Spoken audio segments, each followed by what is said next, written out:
Hi, Kush, welcome. Prasad, hi, good afternoon. How's it been the past day and a half? It's been very nice, intense, and complex also. So, yeah, so it's been very nice. All things architectural. Not really. Yesterday, Sarovar was kind of on a roll in the evening. Like always. Yeah, like always. Sorry, Dipti, you can start. Yeah.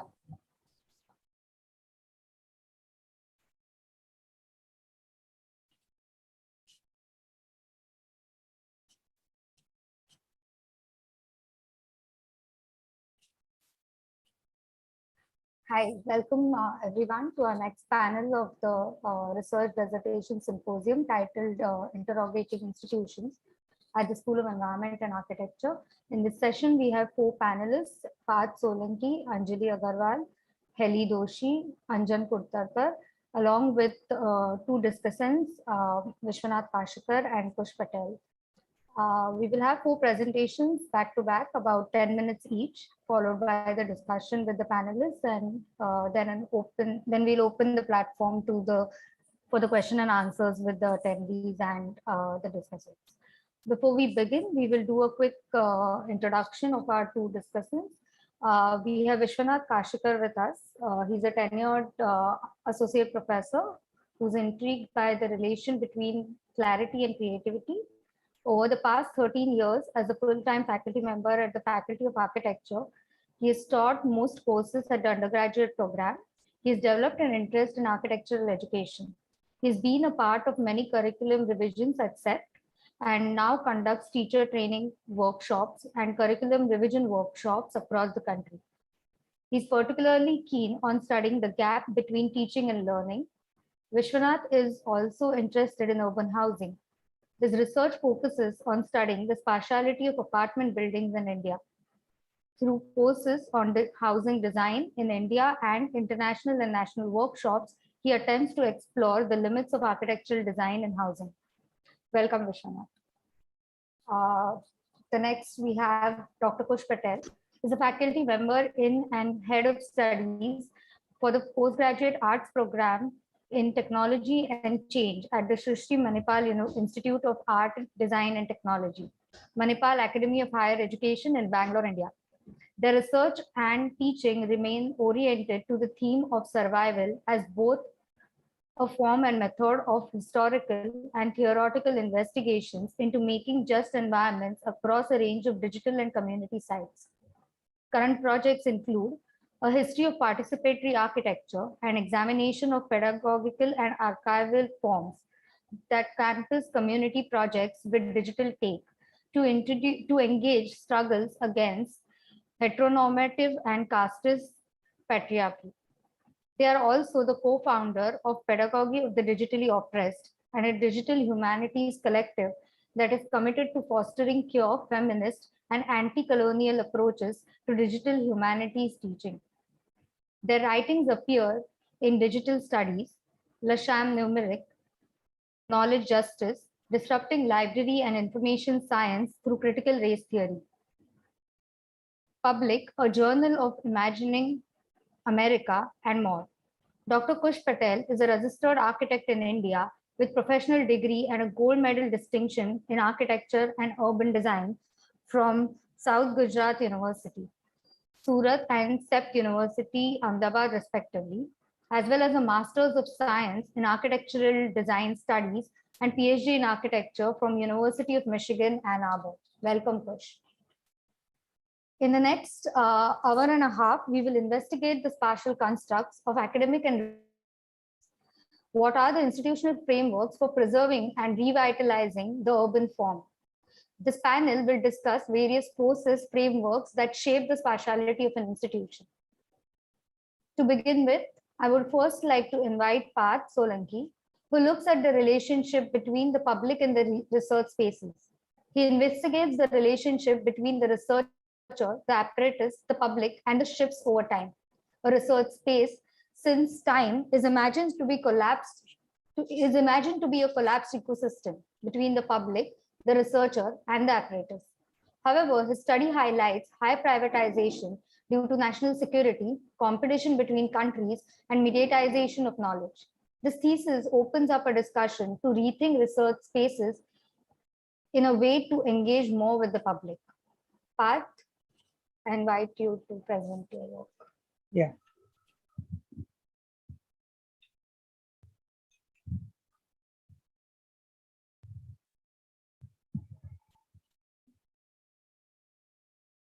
Hi, my name is Parth Solanki, and my dissertation topic is called Publicness of a Research Space. The spaces of research have become too private, because of which there is a mediation of information that comes from it. The information that usually the public gets is through social media or websites, which are very filtered. In the book Societal Impact of Spaceflight by Dick Stevens, there is a chapter called Spaceflight and Popular Culture, which expands on the history of how fantasy opened up thinking about extraterrestrial space. The chapter divides the timeline into two parts: the era of the dreamers, where the fantasy was the only way to think about the cosmos, and the era of the rocketeers, where science had the technology to explore the cosmos beyond the fantasy stories. Science was later divided and knowledge became monetized. This reading was a trigger that led to my thesis. The thesis investigates how research spaces have become disconnected from the public over time. How historically this relationship has changed and what are its effects. This study looks at 5 such research spaces to see the spatial elements leading to such a disconnect, and hence what is the relationship between the public and the research spaces. To achieve this, I've analyzed 5 observatories to understand what they were seeking to do and how they have changed from being a public space to a highly private space. Historically, civilizations used the stars to keep track of time and determine agricultural seasons. As a result, observatories became the most important structures for the development of civilization. To get further into the research question, to understand how various practitioners have talked about this topic, I've read 5 texts. In the book, The Architecture of Science by Peter Gallison, an essay named Disappearing Spaces of Production, he talks about how the idea of the factory model, industrialization, and centralization changed the laboratory space and the studio from being an avant-garde space to a very hierarchical production space. Similarly, in another essay called Thoughts on Scientific Workspace by Robert Venturi, while looking at the American loft, he believes that generic architecture stems from tradition, and that traditional structures are more concerned with function than with expression, which is where a space like research space should be located because it requires more flexibility. Aldo Rossi defined the concepts of type and function in his book, The Architecture of City. I feel that the research spaces have grown so private that they have fallen into the trap of becoming a type of architecture. Guegren's book, Evolution of Knowledge, Science of the Anthropocene, describes how economic globalization has framed knowledge into diverse domains, resulting in international competitiveness, and this competitiveness is partly responsible for the human's lack of curiosity. James Gibson, in his theory of affordances, opens up concepts of to perceive and to invite. I'm using these to define a public space for myself. If space affords to invite a larger mass to perform social activities, then it becomes a public space. It also depends on the public to perceive that space for them to perform those activities. So these concepts becomes the lens through which I look at the case studies. And affordance becomes the major concept that overshadows these to define publicness and its relationship with the research space. The case studies I have chosen are spanning over 4 eras: ancient, pre-war, industrial, and post-war. The strategy is to figure out how the public, the researcher, and the apparatus interact.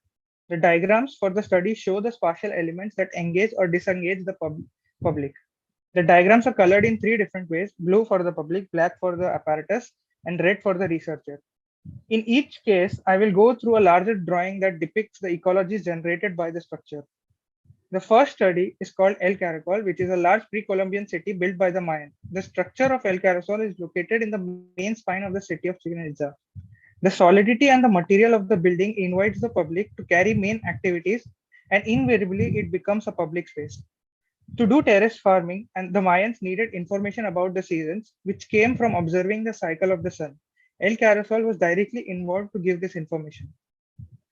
The drawing on the right has 3 parts. The upper part talks about what the observatory studies, the middle part shows the subject and the spatiality of it, and the bottom part shows the public and the researchers. The drawing is overlaid with geographical coordinates of the site because its spatiality depends on it. The location and the size of the fenestrations change with the change in location of such an observatory.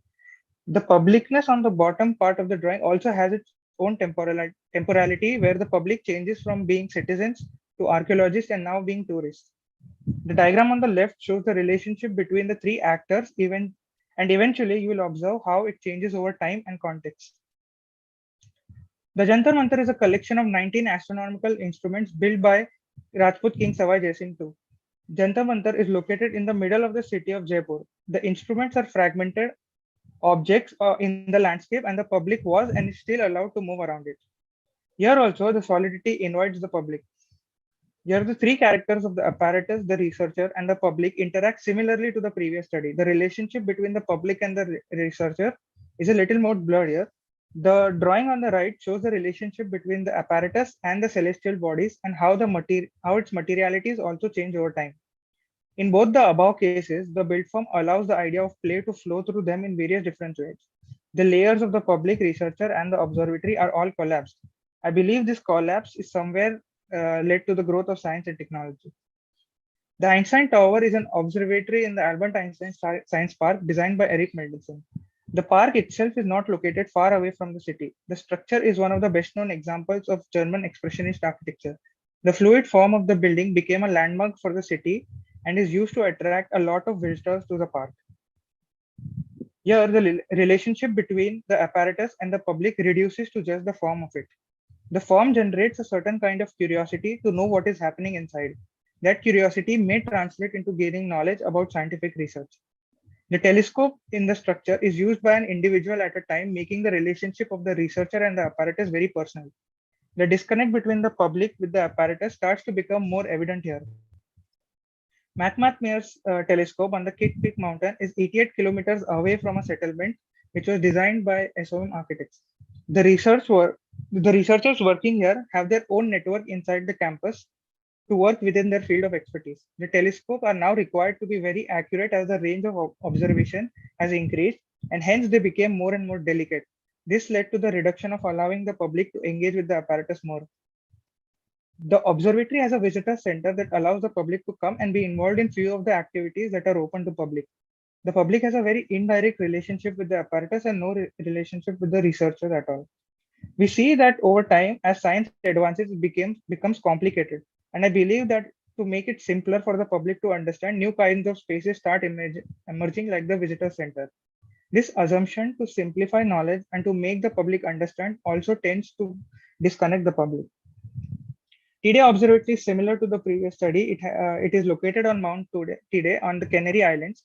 With the growth of technology, it is possible to work with the apparatus without physically interacting with it. The Tide Observatory was built in the digital revolution, which led to the partial disconnect between the researchers and the apparatus.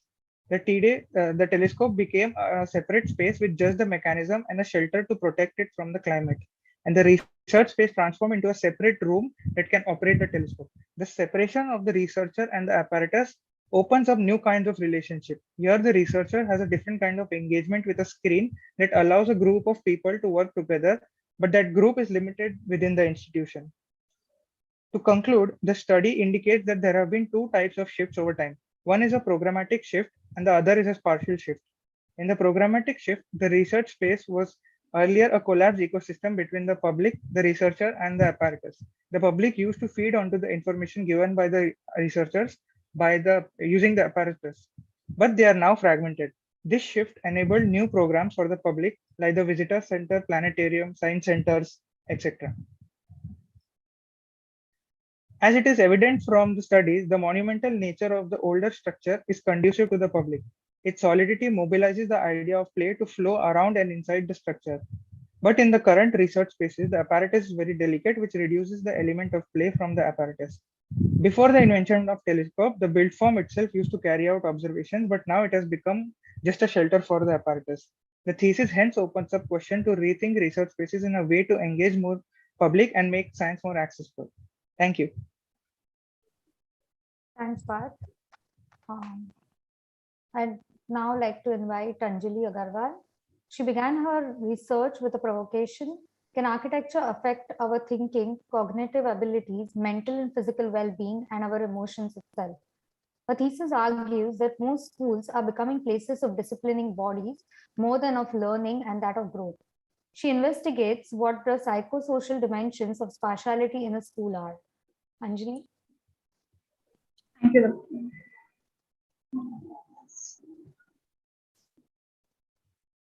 You can see my screen, right?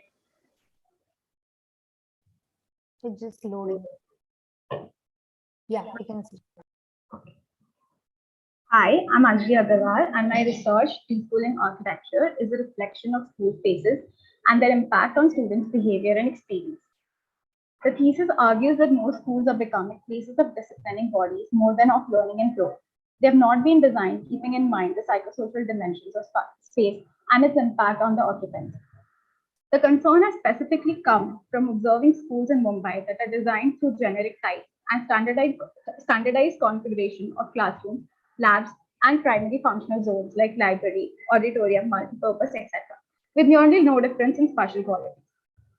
The aim is to understand and figure out ways in which the school space remains a space of learning and growing instead of becoming a place of discipline and suppressed behavior. And the objective is to establish a relationship between spatiality and the psychosocial behavior and experience. Hence, the question, what are the psychosocial dimensions of spatiality in a school? Lakshadam High School. Placed in an urban context, the school is surrounded by the Ari Forest, a part of the hills of Sanjay Gandhi National Park on one side, and the building on the other. The surrounding context is comparatively calm and refreshing. Learning from the side context, the building stands independent and regardless of its context. This has already disciplined the school into being a generic type and not specific to its site. It is further disciplined into typical floors with a double-loaded corridor, leaving no room for vertical connections or interactions. The staircases serve their only purpose of circulation and subdivide the floor into two halves. The floors are then divided into typical clusters. Is it break yet? The narrative attempts to express the various tactics the students use in the dire need to break the monotony of the classroom space while they wait for the break time. The linearity of the classroom conceives a one-way conversation, minimizing interactions within the class, which leads students to then personalize their desks on the last benches or pass chits to interact in between lectures. The break then becomes an opportunity for them to occupy spaces across the school. The students start appropriating spaces that nurture physical and emotional growth. Sitting in a group around one bench, an intimate corner by the window, or in the backyard shaded with trees connects them to the outside. That doesn't happen otherwise in the classroom space.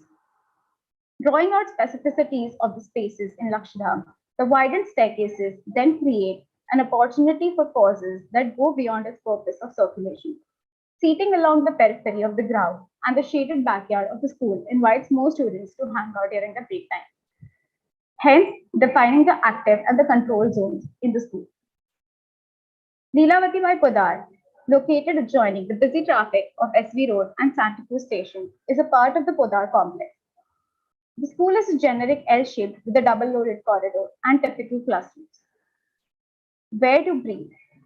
The comic expresses the suffocation that the density and crowded nature of the school brings, which forces the students to escape the classroom space. The narrow corridors discipline and restrict movement into a single line. The compactness and surveillance of the corridor leave no space other than the classroom or the ground for students to occupy. The orientation of the school concerning its site regulates students into using specific staircases, creating a high-density zone. The layout of the staff room as well as the classrooms allow corridors to be surveilled at all times. The density and compactness of the classroom space with close-standing furniture and bags in the aisles leave minimum space for movement within the classroom itself. These notions then make the school extremely disciplining. Gokuldham High School, surrounded by residential buildings on three sides and a temple to its north, the school layout is very different from the previous two. With a C-shaped plan, the corridor remains untouched by the classroom doors and creates nodes of three classrooms at each end. However, the classrooms are again seen to be of a typical type. Where to hide?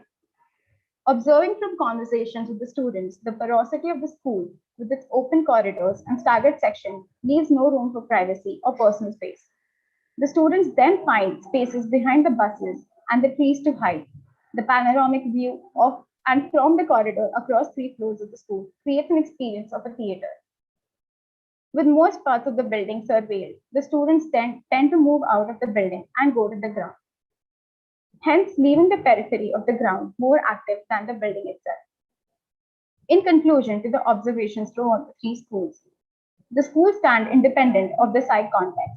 The typical classrooms is repeated in all schools irrespective of its plan layout. The repetitive nature homogenizes all experiences and does not allow for diverse experiences that students bring to inform learning. The commonly followed routine and graded pedagogy create a forced pattern of learning among all students.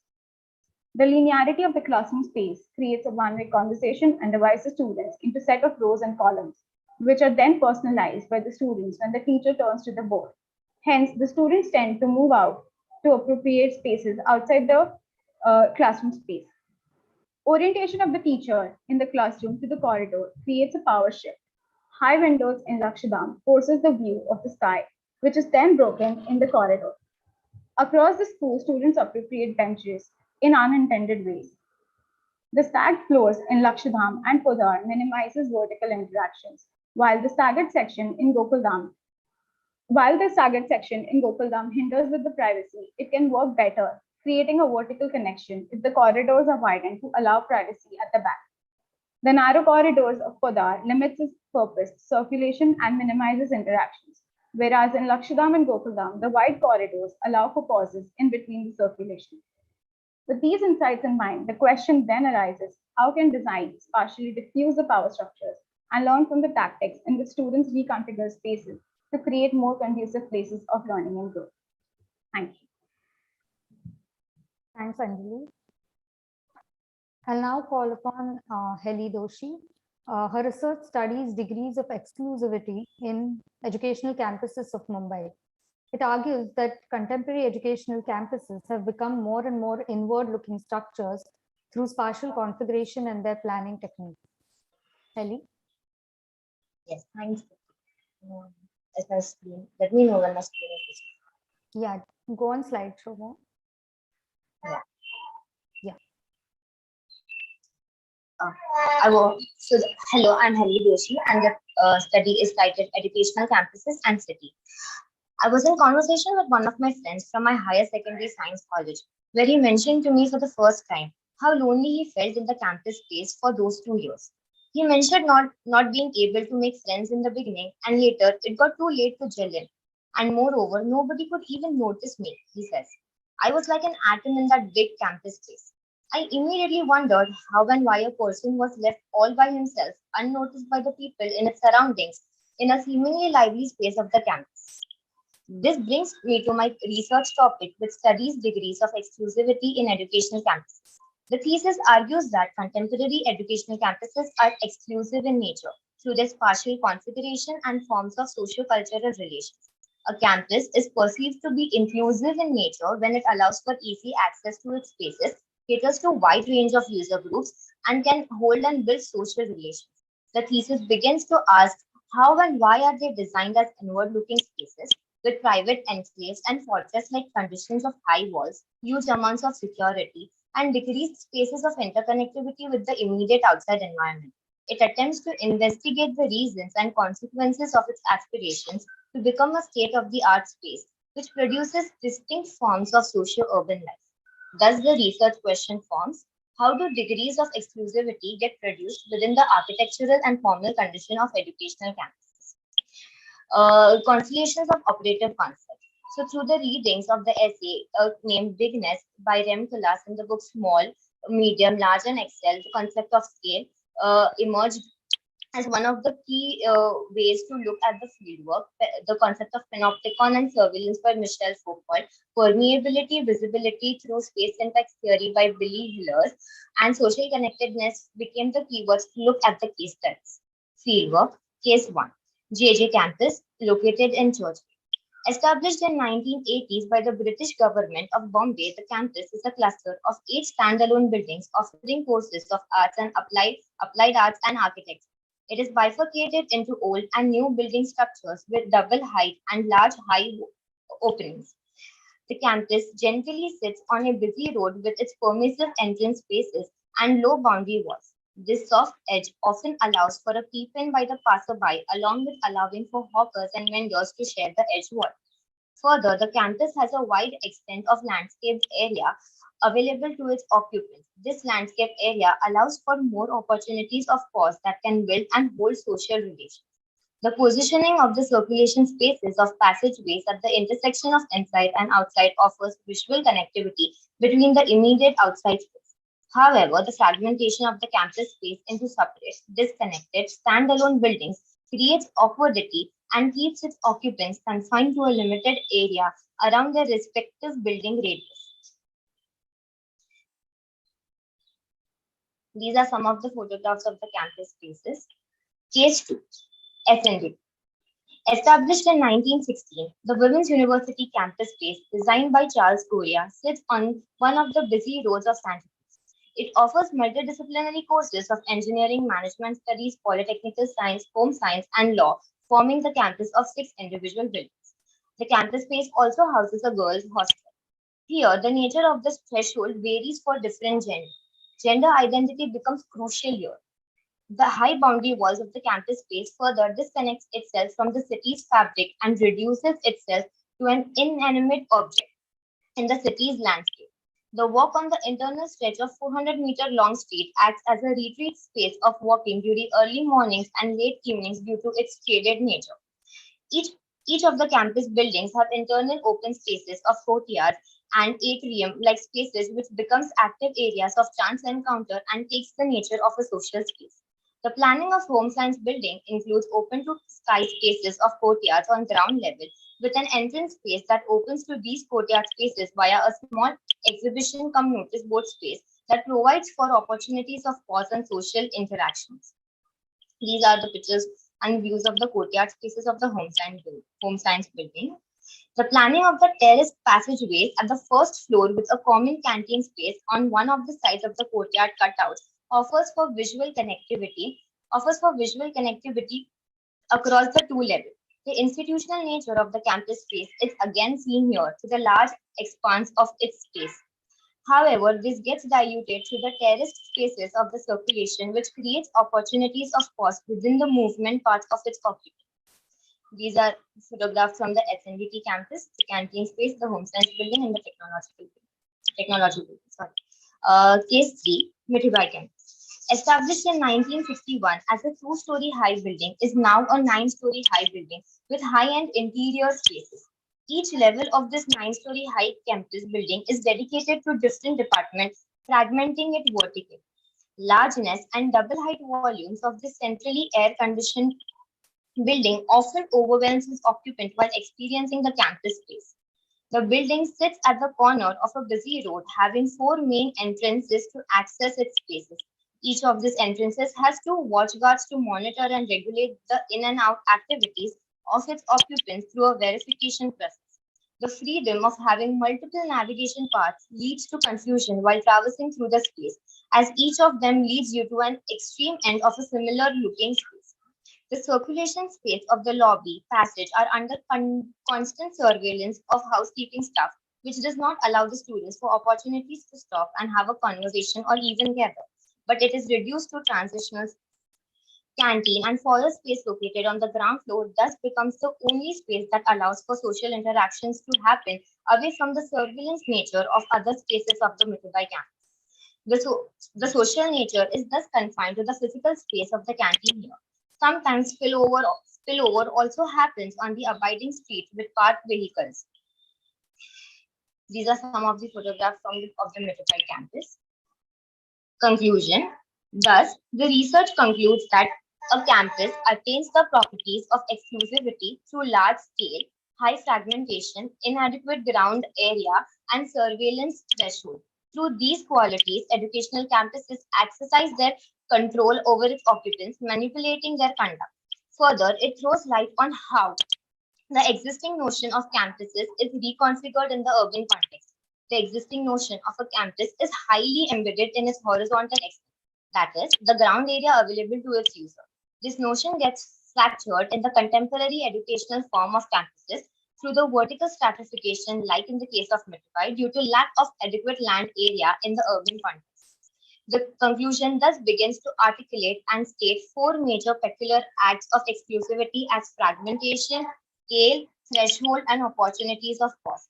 Under fragmentation, horizontal fragmentation happens in JJ and SNDT, whereas vertical happens in the case of Metabyte. This vertical fragmentation restricts the occupants of each department to a dedicated floor level, disconnecting the occupants of the higher levels from the ground area. Under threshold, the JJ campus, with its extremely permeable nature of entrance spaces, allows for easy access to all kinds of user group and takes the nature of a public space, whereas SNDT regulates its access through gender identities, and Metabyte scrutinizes each of its occupants through the lens of suspicion, making the legitimate occupant feel like an intruder. It internalizes a sense of discipline in one's conduct. Under opportunities of cost, JJ offers many more opportunities of cost and allows people to slow down through its landscape and plinth conditions, whereas SNDT does the same through semi-open spaces of courtyards, whereas Metabyte fails to create opportunities of cost within the movement paths of its occupants and restricts the social nature to canteen and hall spaces of the ground floor area. Scale. In the case of JJ, horizontal takes over the vertical scale, whereas the horizontal and vertical are whereas in the case of SNDT, the horizontal and vertical more or less balances each other out, and on the contrary, in Metabyte, the vertical completely takes over the horizontal scale and reduces the ground to the minimum width of passage. The study thus instigates architects to rethink the ideology on which educational campuses are designed in the urban context and experience. Thank you.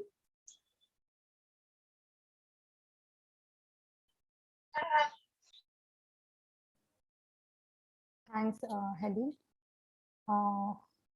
The next person who's going to present is Anjan Koltarkar.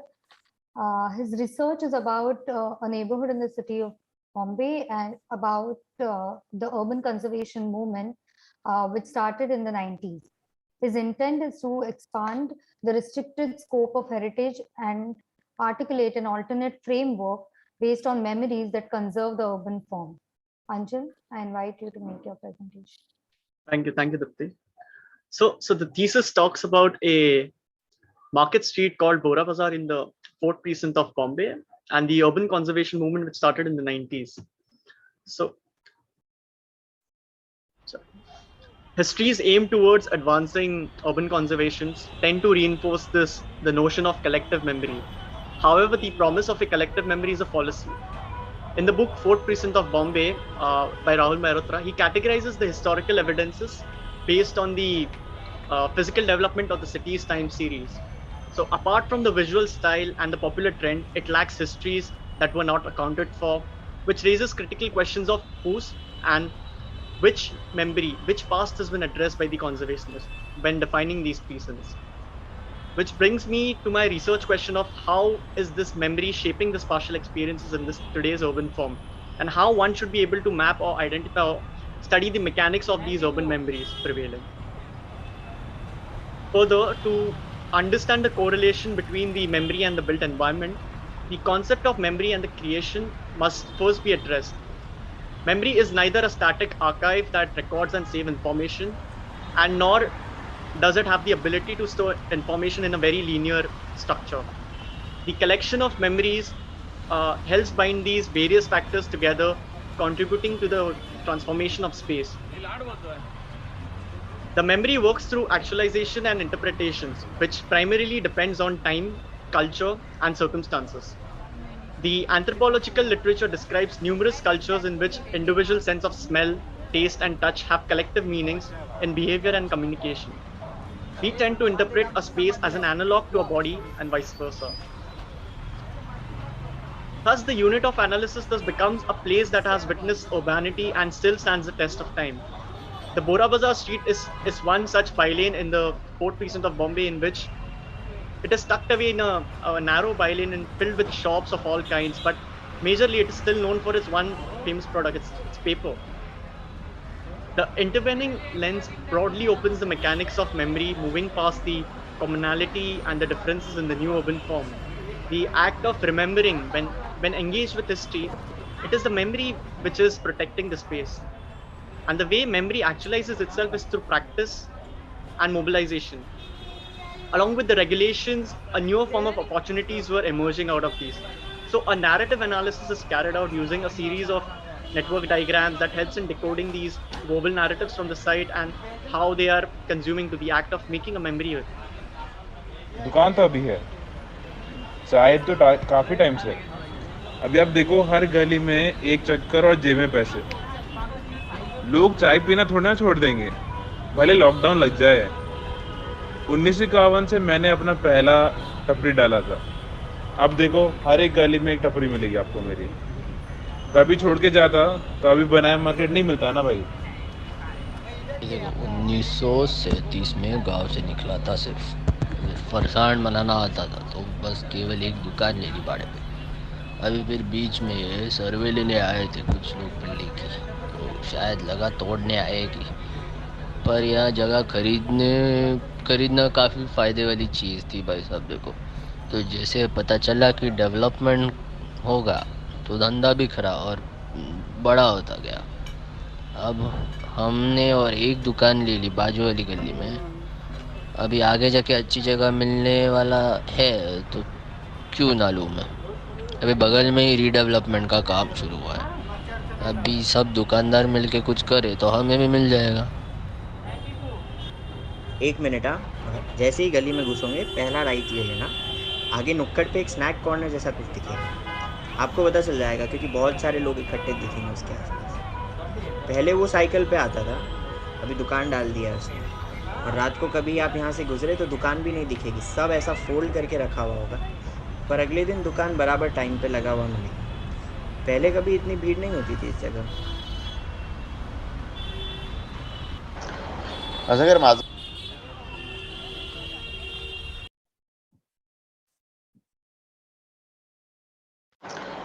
अजगर माझगावला आहे, पण मी कायम इथंच असतो market.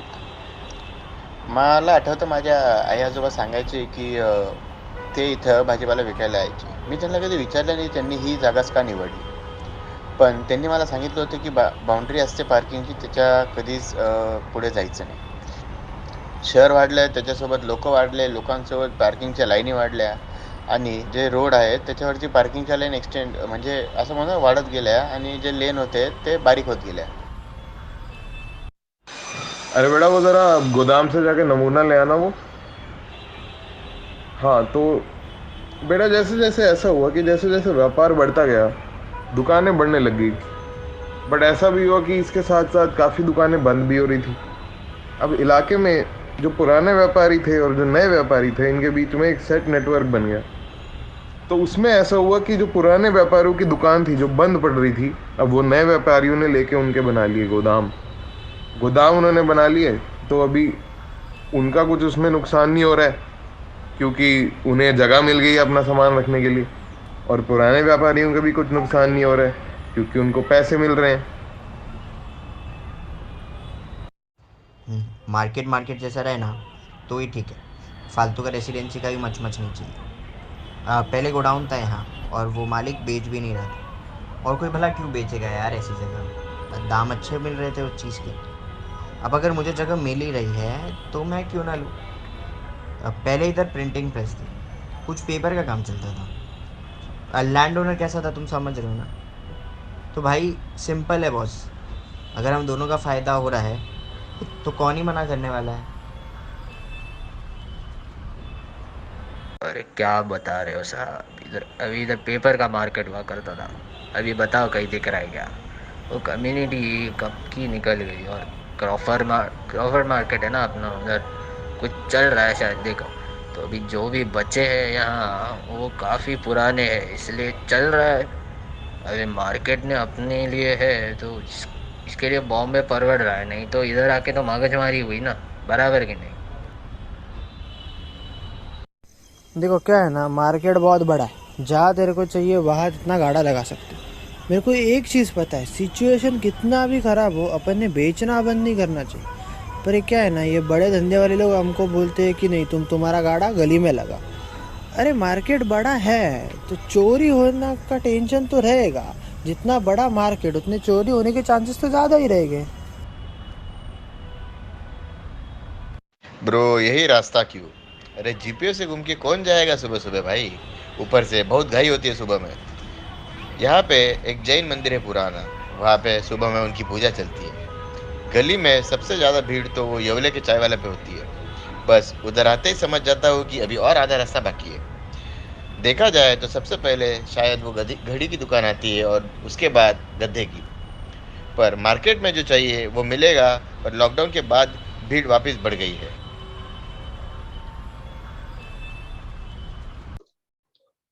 So there was an anthropological impulse coming out from these people who wanted to make multiple stories and narratives of the space. The table is a glossary of terms emerging from the fieldwork. Like each term in the glossary explains how the urban form engages in practice towards conserving that space. It far moves away from the legible form of space, and also it tries to incorporate the abstract factors and the relationships when it's demarcating its space in there. So, for example, the mental imprints were immobilized with the notion of extension, and similarly, the opportunities were reimagined during in the set framework of the restricted nature of regulations. The shifts and the modernization helped to open the dual and the adaptive nature of the space. So to conclude, I derived out of three instances. Conventionally, the heritage conversation has worked by mobilizing collective memory and action, the movement to create opportunities and regulation for preserving built forms and social cultural practices that are considered to be historically important. But it observes a sense of flux in it. It is constantly evolving, adapting the urban fabric due to accrual of memory over the time. So the one approach should be a methodological intervention towards engaging the memory. The memory scape or the image that one holds, that one creates in his mind, it is much more impactful if there is an involvement, there's certain participation or association in the doing. Thus it enables for an active engagement with the modification, retrofitting, expansion, and adaptations of historically important build forms as against preserving them. Secondly, the digital storytelling as a narrative tool, because it moves away from that singular nature of a very unidirectional way of these visual narratives and stories that we collect, the data collection method which we start with. So it helps emerge a new conceptual language or vocabulary, which is emerging from a different kinds of narratives, or different forms of narratives emerge when these two types of narratives merge together. And third is a glossary of terms to engage modifications of build forms, because the past practices are important for the collective memory of the city. But when the opportunity, the mobilization, and the regulation emerges in the praxis, a new different vocabulary emerges that works with small moves, small, very delicate moves and changes in this urban fabric. Now these terms adapt, they negotiate, they transform, but more importantly, they become very crucial they become very crucial as a placeholder in becoming the conceptual vocabulary for the design as well. Thank you.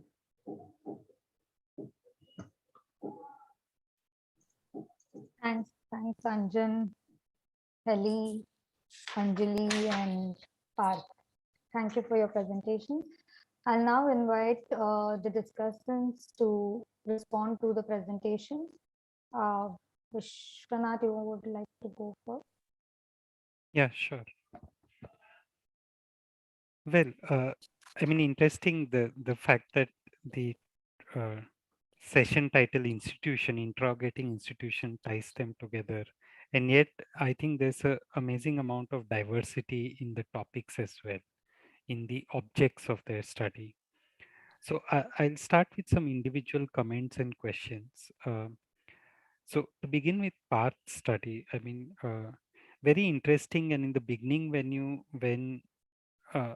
you laid out the research, and when you were talking of how competition in research, or the idea of competitiveness in science, has had an impact on its partiality, and the idea of the publicness of the institution, I think a very interesting topic. Now, I was quite intrigued by your selection of case studies, because I do think that depending on what cases you pick, a certain kind of narrative gets built up. Yeah. So two things I would like you to sort of respond or think about of your study. One is that when you were talking of public access to these institutions, even though these institutions were designed or were operating as scientific institutions at different points in time, I think when you talked of their public access, you were talking of public access today. So I would be really intrigued to understand what was whether Jantar Manta was complete public access when it was built, or whether that the other Central American uh, observatory was public access or not. Yeah. And I think the second thing you might want to integrate in your studies, uh, the change in the idea of public access itself. So what was very interesting was you did talk of how technology changed the relationship of the researcher to the instrument of research. I think similarly, technology also has changed the relationship of public access to research or public access to the institution itself.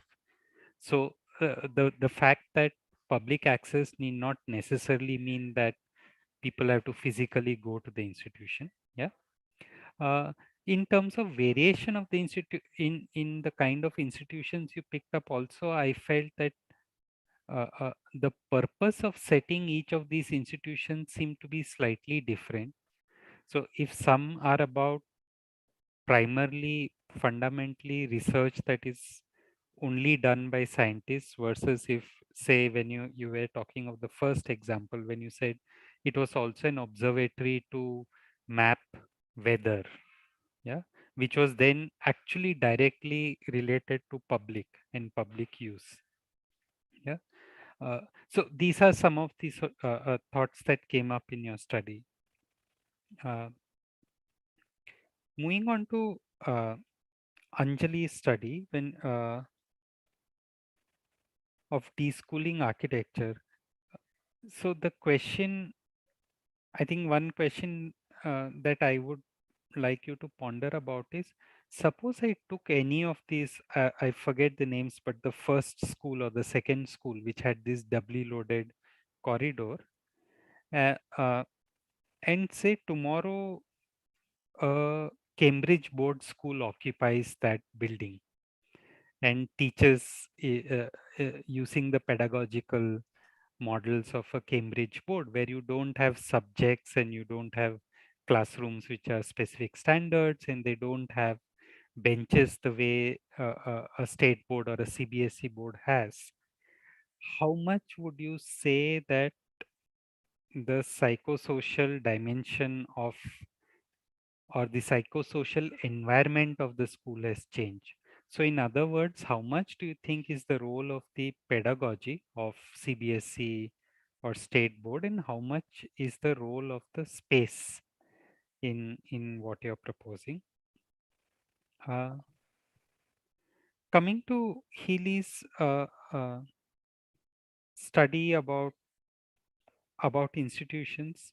So some of the examples that came to mind, which I think you might just want to look at, and I'm specifically referring to in your conclusion when you drew this chart where you're talking of, say, scale, when you say small, medium, and large, or when you talk of vertical versus horizontal or isolated.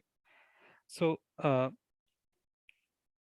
so for I if just look at Singapore Management University in Singapore, which is an example of a large institution, but yet it is not, it doesn't seem exclusive in nature. It has a very sort of inclusive feel to it, at least at the ground level.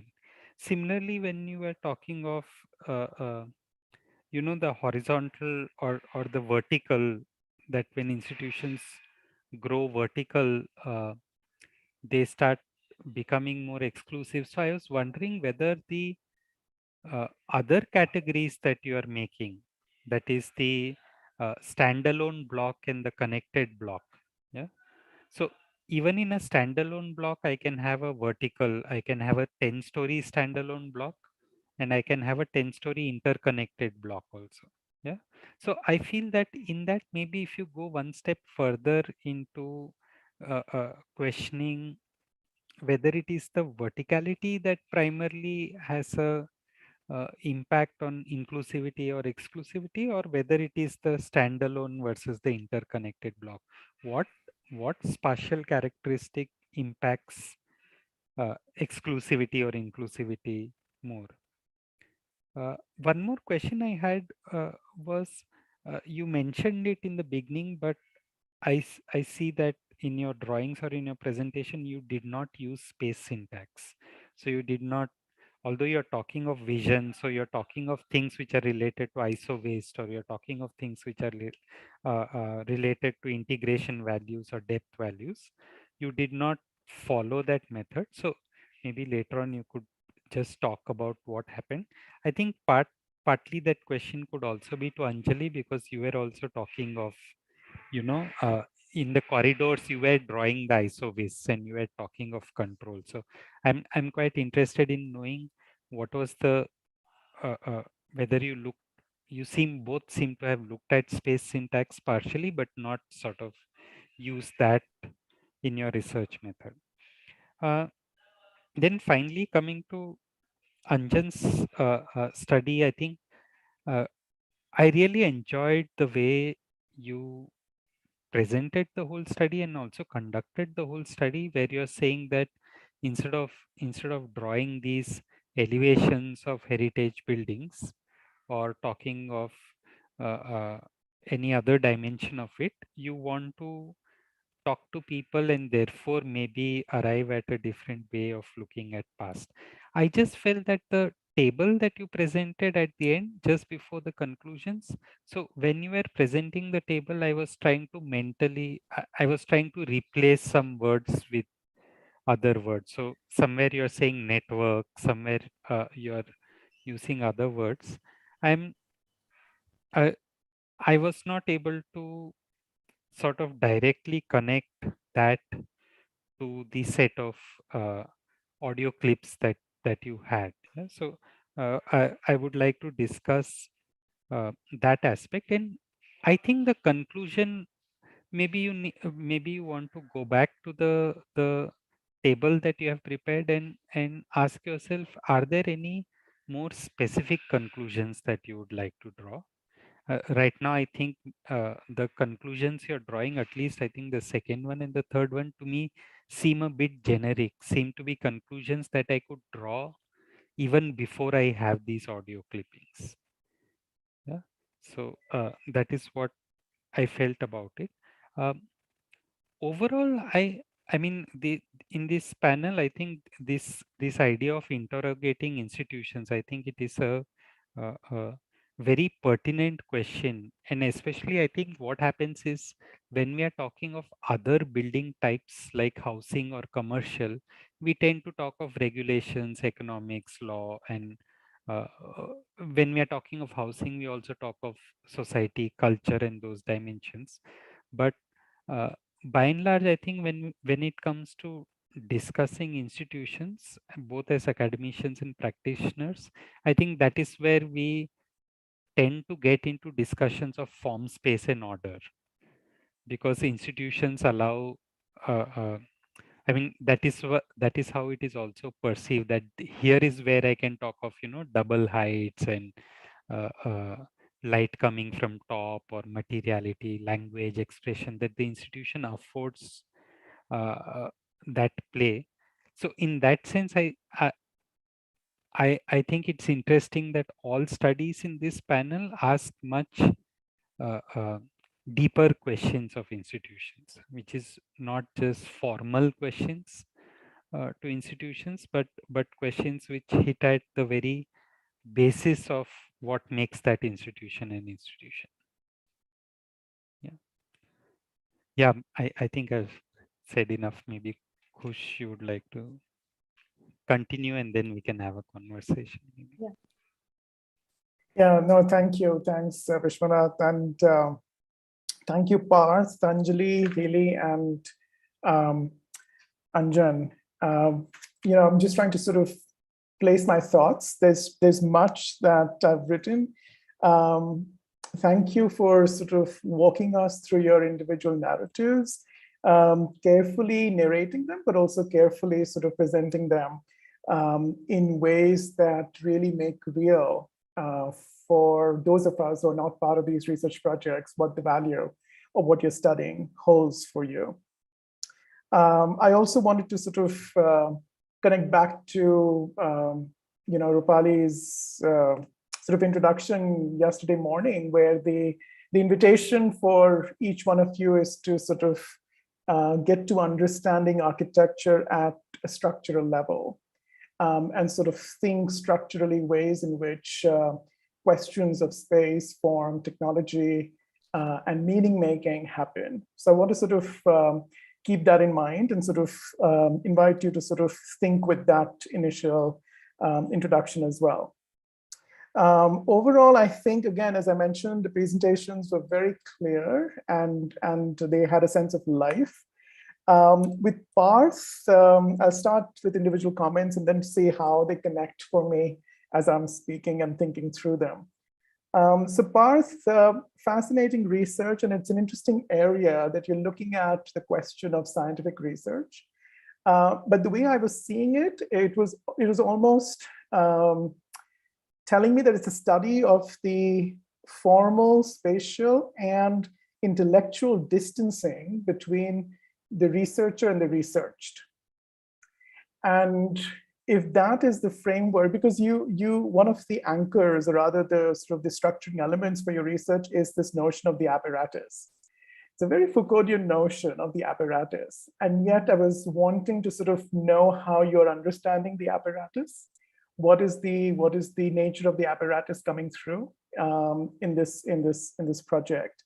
Because if one way to understand apparatus is through the lens of tools and technology, Foucault talks about it. And I think that's what you're sort of holding on to, the idea of something which is material, something which has a certain physical connotation. And those tools and technologies make each of these relationships that you describe between form, research, and public possible. But then there's this other notion of the apparatus, which is about systems of relationships between discourses, institutions, architectural forms, regulatory mechanisms, administrative protocols, even questions of cosmology and morality, to bring in some of your examples. So it's a larger sort of relational logic of the apparatus, which cannot be reduced to a formal physical location alone. And I want you to sort of think through both of these meanings of the apparatus to perhaps slow down this process of thinking with the physical, because ultimately it's the physical which will translate into a design form. But if architecture is a set of relationships, and apparatus as a framework allows you to examine those relationships, both at the level of tools and technologies, but also in systems of governance and discourses and questions of publicness and public morality, then how are those relationships really being recentered in your project on, again, as I think it is the formal, spatial, intellectual distancing between the research and the research. And so this notion of the public would then be both implicated in that kind of a study of the relationships, but also emerge from within those connections that you might be able to draw. Anjali and Haley, I think I'm going to sort of think with both of your projects, because I think of the 4 projects, yours were the 2 projects that really looked at a particular typology of educational spaces. And I couldn't help but think with 2 references. One, Disserto's idea of strategies and tactics, because I think Anjali, you talk a lot about tactics. And so this idea of strategies in Disserto's terms being much more kind of a physical location, but tactics is something that gets to be implemented and sort of organized differently by people who are using it. That's one. And the other one was, connects to what Vishwanath was sort of inviting you to think, how a different pedagogical model might begin to shift these relationships. So I was thinking about this question of the hidden curriculum. and hidden curriculum, which is often the unsaid rules, norms, values by way of which any educational institution is experienced, is formed, is run on an everyday basis. So if you have to think with these two anchors, how might you complicate this relationship between what you describe as this very formal understanding of an institution, and then possibilities that few physical spaces might afford for people to transgress those boundaries, whether it's a series of steps, nooks and corners, benches that become play areas or ways to sort of tactically maneuver differently the experience of a classroom. How to sort of move past this idea of strategy being institutional, tactics being purely led by students, and think of how institutions also might, what are the institutional tactics to then reproduce the very disciplining systems that you argue against? So what I'm sort of thinking is that right now the research is coming across as tactics is being the preserve and the domain of those who are the occupants of those space. And they are being very innovative, they're being very transgressive in carving out spaces for themselves. But I'm trying to sort of invite you to think that the institutions are also tactical in the sense of reproducing certain kinds of disciplining systems to counter the very counter-transgressive movements that are happening. So the relationship between the institution and those who occupy the institution is constantly mutually forming. What are the anchor points? What do you hold on to as you think about the nature of institutions moving forward? To Healy's project, Healy, this idea of campuses being exclusionary or campuses being inclusive, it almost felt like you started with a kind of an understanding of what constitutes inclusion and exclusion. And I wanted sort of for the research to tell me how questions of inclusivity and exclusivity get to be understood through space, through its occupation, through infrastructural logics or what have you. Because what happens then is that if you started with a particular first-person narrative and then all of that disappeared, and then there was a generic user that got to tell the story of where inclusion happens, what are the exclusionary mechanisms.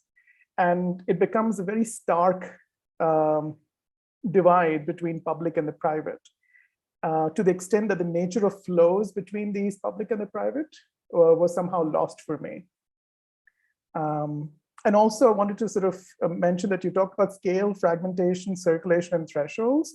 At which scale is inclusion and exclusion experienced the most? So I just wanted to ask you that question as well. And to Anjan's Bora Bazaar and the question of heritage, it's a brilliant digital storytelling work. Really enjoyed, and thank you for sort of taking us to that place in terms of the sounds and the very conversations that were keeping alive the visuals that we saw in front of us. I really loved what you also said about the act of remembering that protects the space. I think it's a very profound understanding of how we connect and relate to space. And I couldn't help but sort of add to it that if it is the act of remembering that protects a given space, is it also the act of remembering that produces new spaces? And if so, how might you then think of memory as not just an experience that is in the present to reflecting on the past, but also memory as it is in the present, connected to the past, but also opening up possibilities for what the future might hold. And one of the questions that I had is that, it's an interesting, right? Bora Bazaar is a space of transactions. And yet memory is not transactional. So I was sort of wanting to sort of think about how a space of transaction, when remembered, is not remembered in such a transactional form. And if not, then what is the sort of the materiality of heritage that comes through?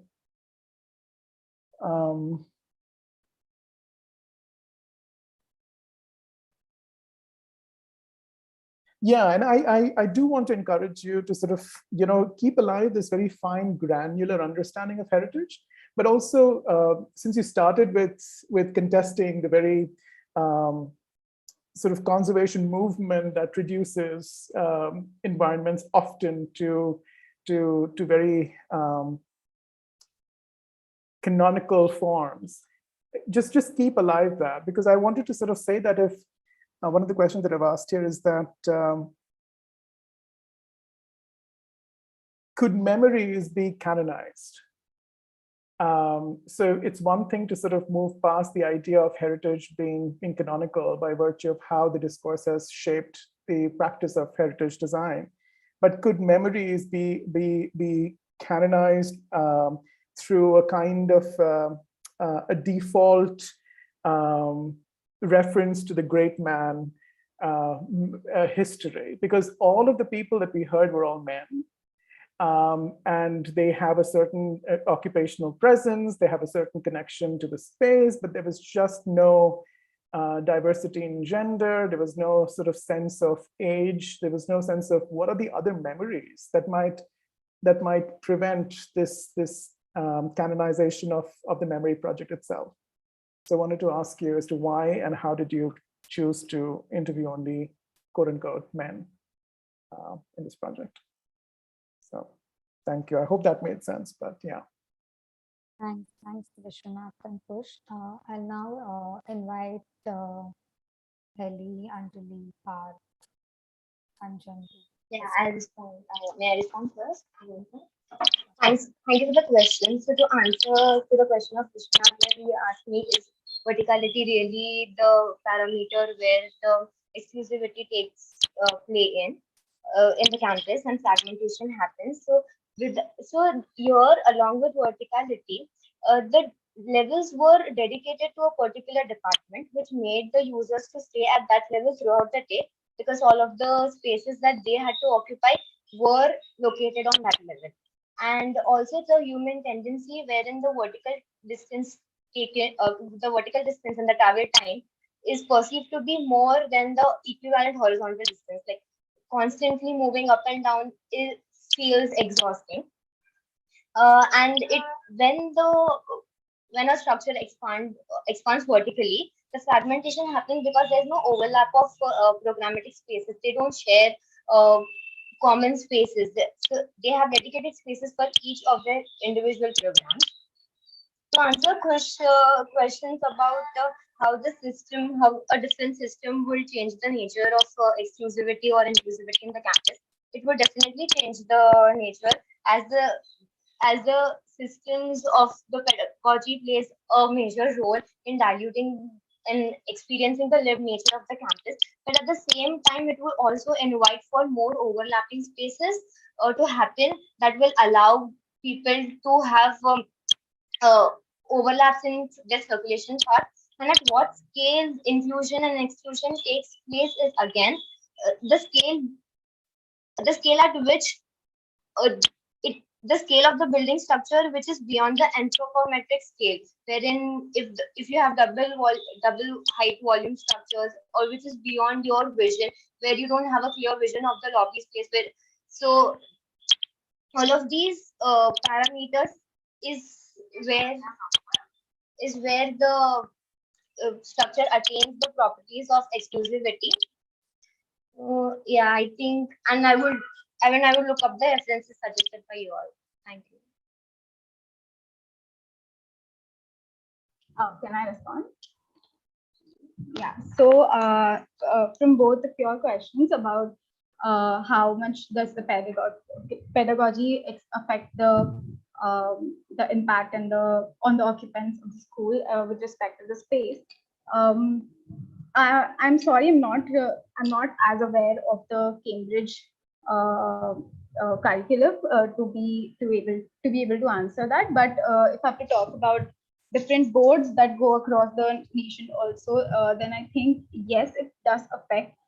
It does make a difference to how the student would otherwise appropriate the spaces and how the spaces would be used then. And if I have to give a live example of an existing example, that is our school itself, which was earlier a Marathi medium school with a typical classroom again in a corridor. And then, it was redesigned to appropriate for the pedagogy that this institute is following, and it was converted into studios. So how much it affects, I can't really quantify that, but it does affect to a certain extent, because I think if there was a typical classroom for our the pedagogy that this faculty follows, I don't think it would have worked otherwise. But the plan that works right now, it allows for, there's no concept of corridor, which I feel is there in this building, and it's just a lobby that stands between two studios on each of the floors. And the studios have, I think the furniture itself also plays a very important role, because the classrooms in each of the schools right now is maybe a 900 or 1000 centimeter door, a normal door. And right now in our building, the studios have the gates as how wide as it can go, and it allows for a more porous nature, and it sort of cuts down the idea of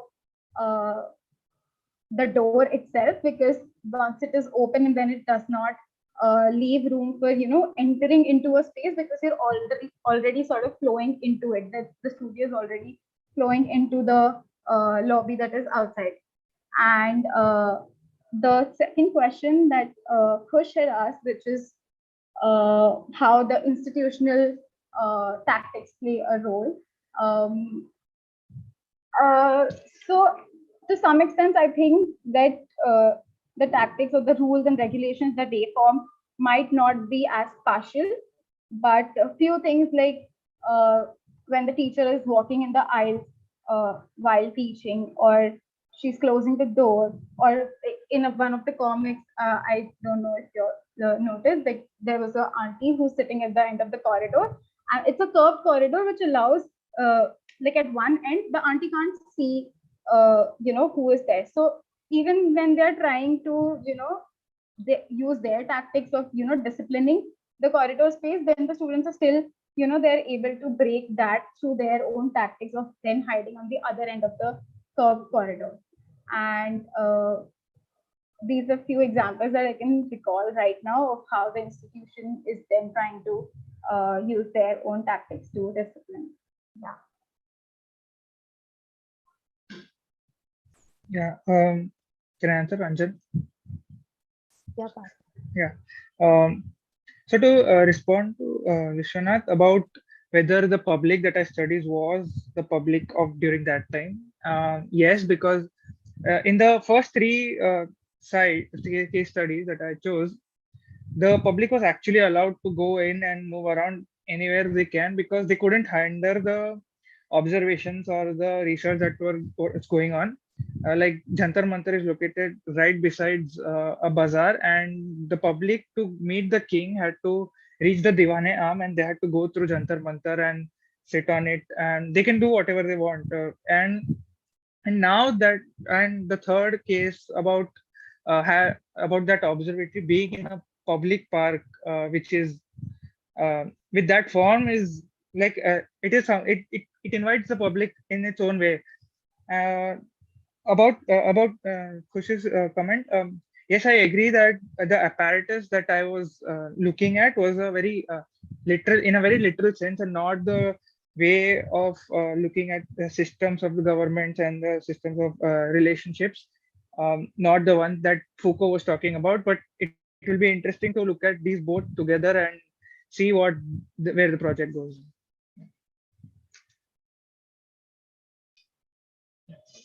Thank you. I have three things. First, when Kush, when you said about the act of remembrance protects the space, it also produces more space. So I think there's the notion of the idea of accruing. So there's a constant accumulation of memory which is happening in that place. There are transactions of people experiences which are happening with these two people. So the space becomes very limited. But what happens when such limitation happens? Newer emerging practices try to come out from these. It enables a space in a way like there's a limiting architecture which is seen in that street, but it tries to work in a different way, which is it's not legible. to perceive or something. So like when the glossary also helps in understanding this, because when a conservationist is introduced to such place, he sees the place through regulation. He sets certain architectural vocabulary, uses the architectural vocabulary, and which is ready to build, which is ready to be placed on site. So what the vocabulary does, it takes you away from the preconceived notion of having a set framework which is going to happen, like retrofit or something. So a new emerging vocabulary has been coming, because it is deeply rooted in the experience of these people. When they talk about their practices, when they talk about their relationships, the solidarities, when they talk about. So I think that the glossary, it becomes a more of a, it keeps changing. I know it keeps changing because there is discomfort. There are some memories which they don't want to remember. So certain memories, like not nostalgia is not the only thing which they would like to relieve every time. So it becomes very difficult to conjecture at these points, but the answer lies in it is deeply rooted in the experience and the conversation when we have in the space first. And the other thing is, Kush, when you said about the reimagination of past, how people would think about their past and how are they able to project the imagination of future in the current present time. So this has been happening since it has been observed in the site as well, because there were certain case studies, there were certain people, they were talking, they had no idea, but because they knew, they have been practicing the same practice which they have been practicing for a while, and they know in the future the space would be conserved. So they have been strategically using it, they've been strategically localizing their nodes, their paths, and they've been building their relationships and networks. So they've been also utilizing such things. It gets complicated, the idea of memory, when it starts to unfold, it starts intersecting with this new urban form, when the conservationist also tries to insert their ways into it. And there's another thing.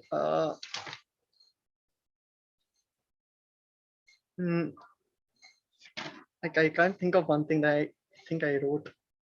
The time when you were saying the different types of people, the canalization of the people, like different. I agree. I mean that should have come from the fieldwork as well, because a time as a material, it brings about the more understanding of the street as well, when a time as a factor has been considered.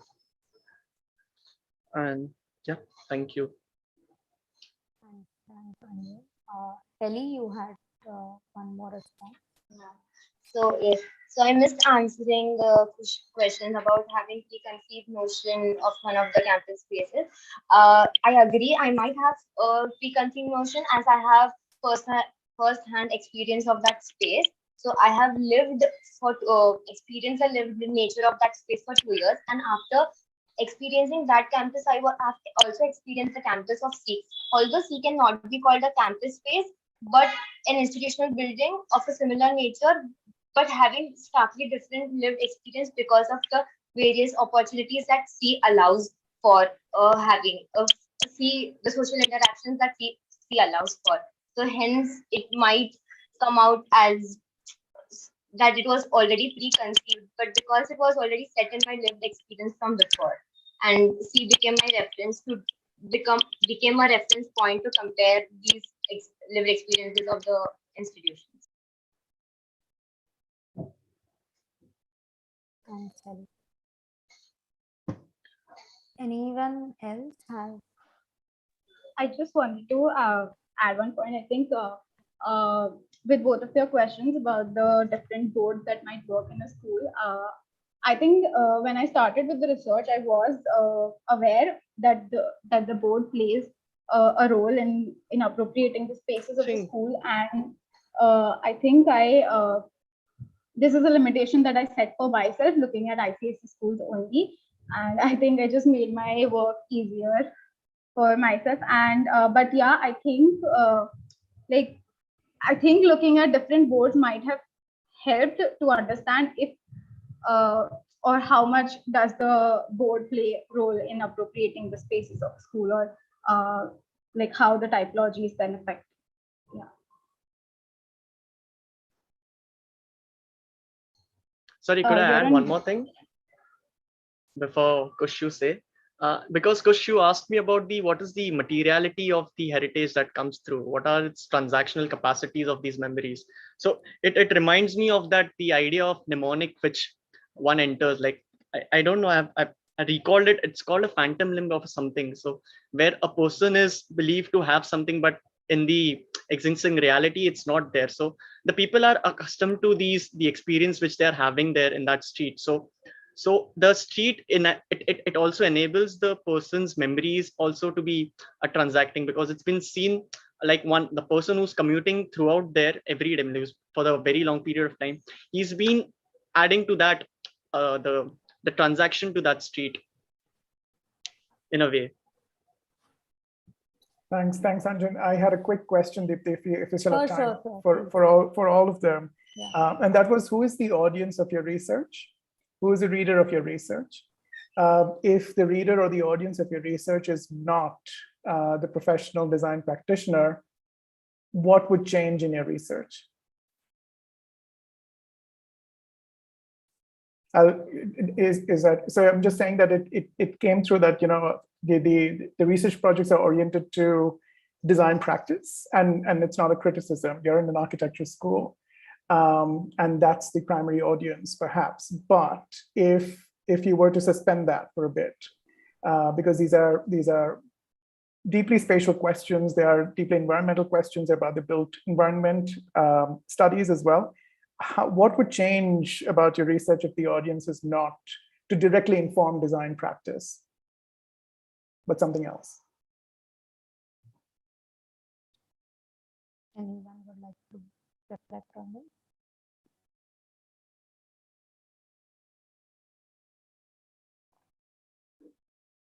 Or put it differently, what kind of design practice emerges with this approach to research?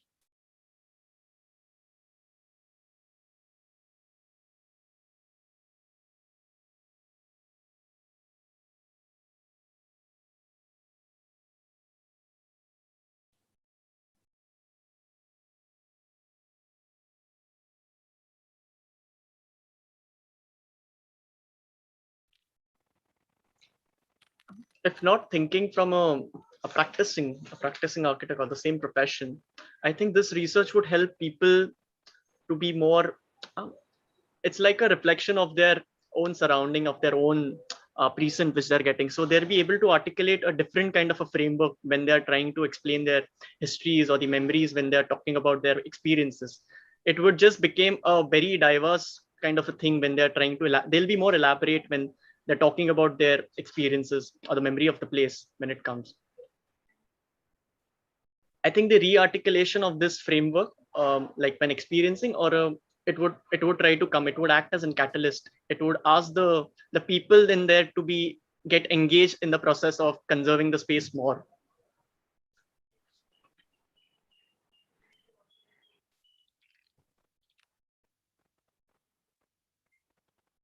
Others, Ellie, okay, until they think, Vishwanath, you want to? Yeah. So just conversing with Kush on this. So I think that's a very important question, and I like the fact that you also at the same time said, but this is an architecture school, so it is understandable that you're looking at it from a spatial lens. And personally, I feel that one approach we take sometimes is to tread that line very carefully of how to ensure that you are talking spatially, but yet you are not sort of getting completely subsumed by the notion that architecture can solve or address each and every social problem. But I personally find a slightly different approach much more useful in education, where you, instead of trying to tread that thin line, you keep traversing from extreme to extreme. So we talk about something which is completely non-spatial, but then suddenly run all the way to the other extreme and keep running. So to be able to connect these sort of ideas of, say, in the case of Heli or Anjali with pedagogy, or in the case of Anjan with ideas of memory and heritageization, and then suddenly talk and then immediately saying, okay, then what happens to a riser height, or what happens to a veranda, or what happens to the size of the window, and then traversing all the way back. Uh, I find that as a much more interesting exercise. So maybe if we tie the words that we are using, or the discussions that we are doing now, with the kind of drawing that you are making, and discuss how and where does it reflect in the kind of spaces that you're imagining, I think that will be a very useful exercise for all of us.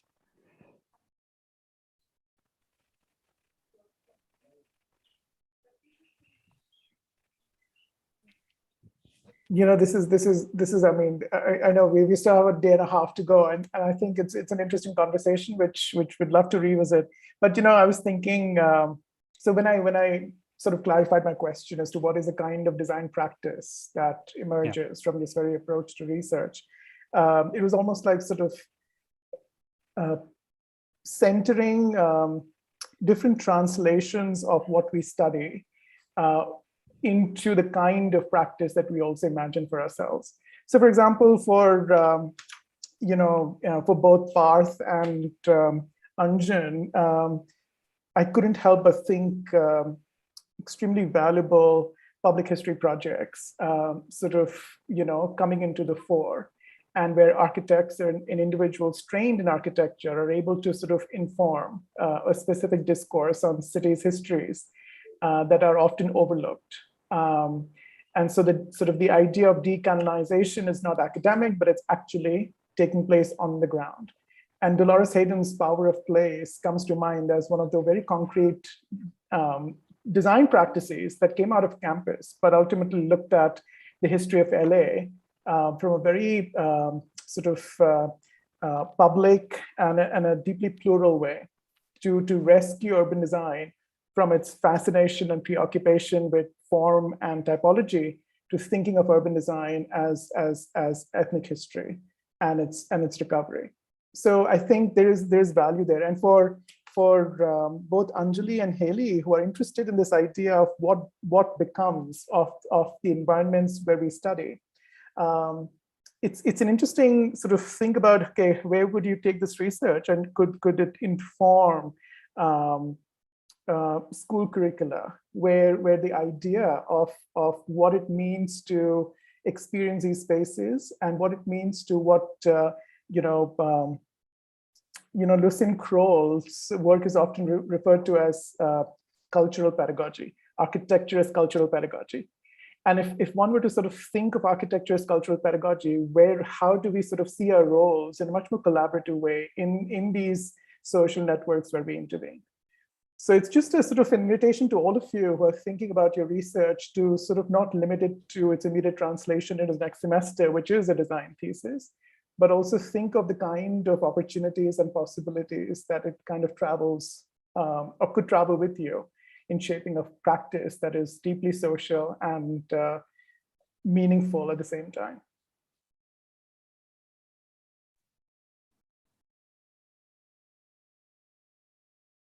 Any more responses? Rupali, you want to come in?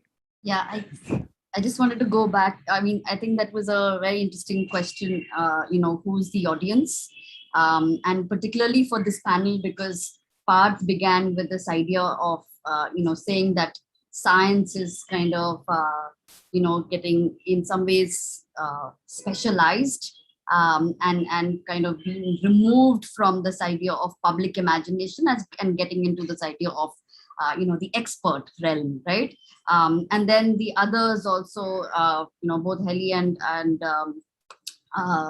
Anjali also kind of talk about this idea of the school and its kind of spatial settings, right? And Anjan, of course, the idea of conservation. So, I mean, I'm just thinking, like, for example, and we were doing this recently, talking to IIHS and working with this idea of pedagogy. And really kind of, again, coming back to what I began with in the introduction, that there is a kind of spatialization of justice, right? Like justice, there is, you think of spatial justice together with social justice, right? So there's a conversation to be had, and we were talking to somebody who was into education policy, right? So it's not only like in an ICSE curriculum, you may be teaching social justice, but the spaces that you then inhabit in some ways create a certain kind of, remove you from those ideas of social justice. So in some ways, kind of almost in a kind of default mode. So I would say that it's really important to come back and speak to others, speak to a larger audience, and not just designers. But for example, Parth, I think there's this whole sort of, with COVID and all of that, there's this whole sort of discussion of labs going back to the kitchen, kitchens as labs. And I think drawing from Kush, what you were talking about, the idea of the apparatus, not just being the physical apparatus, but really sort of being the kind of the regulations or the kind of, the kind of structure of society itself, both from Foucault and Agamben, talking about the apparatus that society constructs. And so it's really kind of thinking of maybe, more decentralized ways of thinking of places of science, not institutionalized, but maybe kitchens becoming, kind of places for science to kind of enact themselves, coming back to kind of non-specialized knowledge structures might be interesting to think about, because all these sites were still collective institutions. They were still kind of singular institutions. So what does it mean to kind of think of other apparatuses, to use your word? That might be also interesting. So yeah, I mean, that's what I wanted to, and really kind of, again, going back to the idea of the structural logic through which space is produced. And in that sense, I think to the, I mean, the question that you asked for Anjan, why is it that men are not interviewed, or even, the idea of inclusion and exclusion, who is being included and who is being excluded, I think are important questions, because then you're not only talking about the formal structure of it, but also what does it mean to certain kinds of publics that are being included or excluded. That might be an interesting, important dimension to talk through. Yeah. Yeah, and then what is the structure of research itself, right? So we're talking about these structural conditions as they make the built environment, but what is the structure of your research? So just to add to Rupali's point, yeah.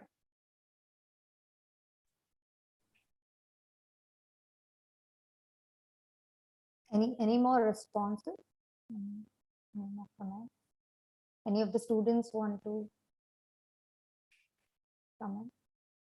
I just had, it's interesting, Kush, you say that we still have 1.5 days because you're starting, and I'm saying I'm already 1.5 days old. But I was thinking, and I think it's interesting, this panel and this session really brings this question up, that as a school, the C as a school, when we talk of spatial practice, so even I think it's very interesting that on one hand, we don't want to just limit ourselves to mainstream architectural practice of designing buildings as the only mode of spatial practice, and it is important to open up new streams or new avenues of design thinking and how it affects urbanity. So one approach is to open up new streams, but I think simultaneously we should also be talking of entering the mainstream and sort of nudging it towards the direction that we would want it to go. Otherwise, in a very perverse way, we become elitist, that we are just talking of this niche. So, I personally also struggle with this as to how much of what we discuss should be about opening up small channels, new avenues, and how much should be about nudging mainstream practice and changing its course. Yeah, Vishwanath, I mean, I would also kind of extend that to say, perhaps, not only entering mainstream, but also becoming mainstream, not in the sense of following, going with the grain, but really kind of this becoming the way of thinking, as mainstream thinking. I think that is important, and in some ways, if we look around, a lot of practices that we consider mainstream are actually statistically minuscule. It's actually the mainstream is actually outside what we otherwise consider mainstream. So in that sense, I think validating certain knowledge structures, intervening in them, in some ways, really sort of putting up them out there is really important, that this is the mainstream. We're not talking about the margins or, being on the side or anything, but yeah, it is the mainstream. But this question is also about expertise, that ultimately we don't want to dispense the expertise that we gain, that we sharpen through our education. There is value to sort of naming that expertise, and then seeing yourself in some collaborative capacity or the other, to be able to then sustain that and continue to develop that. Rupali mentions at the start, right, that there are long sort of questions that will stay with you. And so I think, part of the sort of the, let's say, distancing from the mainstream or critiques of the mainstream is also because questions of accountability are often missing. Questions of deep social responsibility are not center stage. Questions of refusals in practice are seldom acknowledged and or even thought of as an option. And so if the mainstream is what we understand as practice in the service of economic and cultural elites, then what is the alternative? And I think each of your projects, whether they're interrogating or sort of examining the very question of institutions, how might you think of yourself making new institutions a kind of the larger project of world building that is not about sort of looking at behaviors that could possibly be different in space, but literally about the very structures of the built environment that could be looked at, thought about, made and remade differently.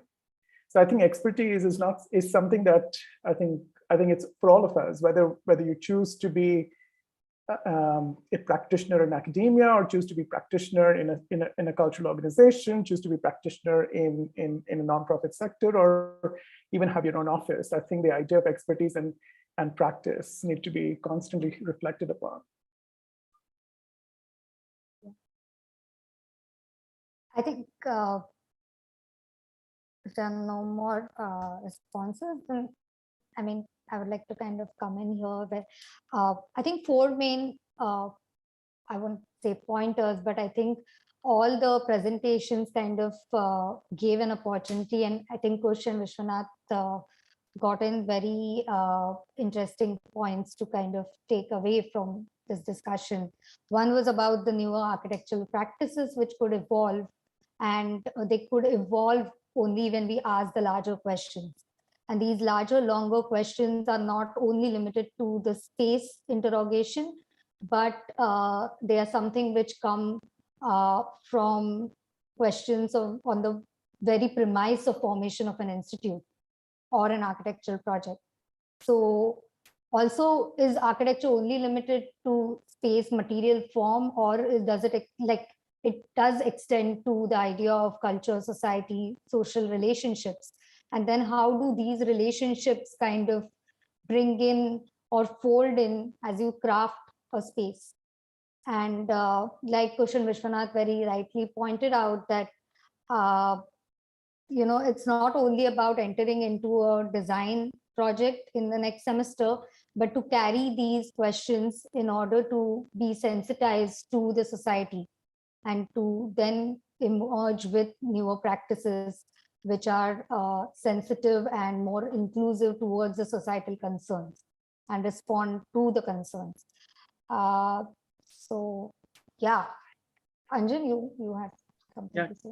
So when you're saying about these specialities or the intent which is coming on, I think the source, the designing always, I think it need not come with a decision or something. Like it could be just an and it could be inserted with a virtue of object or something. Like, I won't even say object, it could just be a thought, and it could just change the experience of that space, like one people are utilizing. So the structures could be collapsing in such terms when a certain insert, the way the inserts have been thought of. So I was thinking, is the decision making really necessary, or designing can happen without a decision as well, and let the people adapt to it, and let's see if there's a corrosion which is happening in that space, or what's happening, to be honest.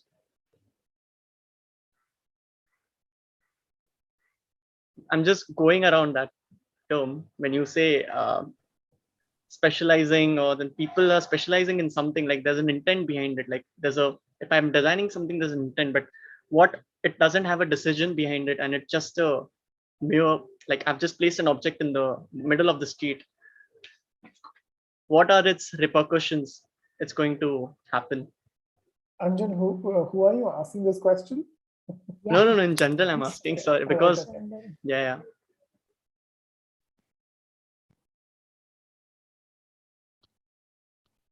So yeah, maybe another question for us to delve upon in further panels to come.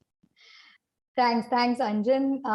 Thanks all four of you, Parth, Anjan, Anjali, and Heli, for very interesting and intriguing discussion. Thanks, Koshan Vishwanath, for opening up a lot of new questions and pointers for all of us to think and take our architectural practices ahead. So with this, I will call this panel a close. We will meet at 4:15 for our next panel, which is titled as Flux. Great, thank you all. Thank you.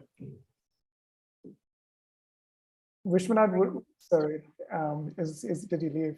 I was just going to ask him, am I going to see him again or no? Is he 1 second?